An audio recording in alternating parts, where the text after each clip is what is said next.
Rule আমিন sir, Binodpur public উচ্চ বিদ্যালয়, আপনাকে অনুরোধ করব বক্তব্য দেওয়ার জন্য। ওখানেই থাকেন।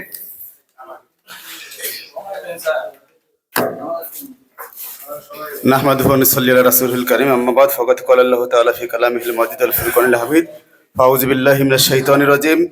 বিসমিল্লাহির রহমানির রহিম। ওয়াতাসিমু বিহাবলিল্লাহি জামিআ ওয়া লা তাফাররাকু, সাদাকাল্লাহুল আযীম। উপস্থিত মাধ্যমিক শিক্ষক কল্যাণ সমিতি দ্বিবার্ষিক সম্মেলন কর্তৃক আয়োজিত আজকের আলোচনা সভায় উপস্থিত রয়েছেন আজকের অনুষ্ঠানের সম্মানিত সভাপতি, সেক্রেটারি এবং সকল শিক্ষকবৃন্দ। সবার প্রতি হলো আমার আন্তরিক সালাম। আসসালামু আলাইকুম রাহমাতুল্লাহ। আমি পবিত্র কোরআনের ছোট্ট একটা আয়াত তেলাওয়াত করছি, এটার উপর ভিত্তি করে আমি কথা শেষ করবো। সেটা হচ্ছে ওয়াতাসিমু বিহাবলিল্লাহি জামিআ ওয়া লা তাফাররাকু। এখানে বলা হয়েছে তোমরা আল্লাহর রজ্জুকে শক্ত করে ধারণ করে এবং পরস্পর বিচ্ছিন্ন হও না।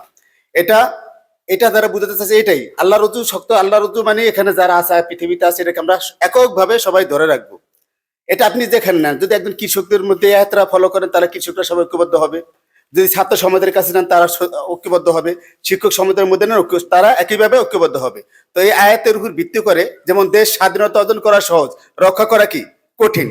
আমরা এই শিক্ষক সমিতি করেছি, এটা কিন্তু 14 সালের আমার একটা প্রস্তাব ছিল। তখন আমি লিটন স্যারেরা বলছিলাম, আঙ্গের স্কুলে 2-3 স্যারেরা বলছিলাম, তখন কিন্তু তারা সাহস পায়নি। কেন সাহস পায় নাই? এটা করতে গেলে যে সমস্যা হবে সেটা কিন্তু আমি তখন বুঝি নাই, লিটন স্যার ঠিকই বুঝছিল যেটা করতে গেলে এই সমস্যাগুলি হবে। এখন সমস্যা কেন হয় নাই? আমরা এমন একটা ফেজ এখানে তৈরি করেছিলাম যার ফলে এটা তারা করতে সাহস পায় নাই। এবং আমি চাই এই ফেজটা নিয়ে আবার আগামীতে আমরা নির্বাচনের জন্য আগের যে কমিটিতে সভাপতি, সেক্রেটারি ছিলেন এবং অর্থ সম্পাদক ছিলেন তারা থাকবে, এটা আমি প্রস্তাব রাখি। আর আরেকটা বিষয় হচ্ছে যে এই কল্যাণ সমিতি শুধুমাত্র আমাদের শরীয়তপুরের মধ্যে যে থাকবে, সদরের মধ্যে থাকবে, এটা আমি চাই না। আমি চাই বাংলাদেশ শিক্ষক সহকারী শিক্ষক কল্যাণ সমিতি সারা বাংলাদেশে যেন হয়, যাতে করে সহকারী শিক্ষকরা শুধু আমাদের এই শরীয়তপুরে না, কোনো জায়গায় যেন তারা শিক্ষকদের কাছ থেকে অপমানিত না হয়, লাঞ্ছিত না হয়, বঞ্চিত না হয়। এই কারণে আমি আপনাদের কাছে উদাত্ত আহ্বান জানাবো, যাতে করে আমাদের শরীয়তপুর জেলায় যেন অতি শীঘ্রই এই 25 সালের মধ্যে যেন এটা জেলা পর্যায়ে নিয়ে যাওয়া যায়। এই ব্যাপারে আমি নেতৃবৃন্দের কাছে অনুরোধ জানাবো। সম্মানিত সুধী, এই আশা আকাঙ্ক্ষা রেখে আমি সংক্ষিপ্ত আলোচনা শেষ করছি।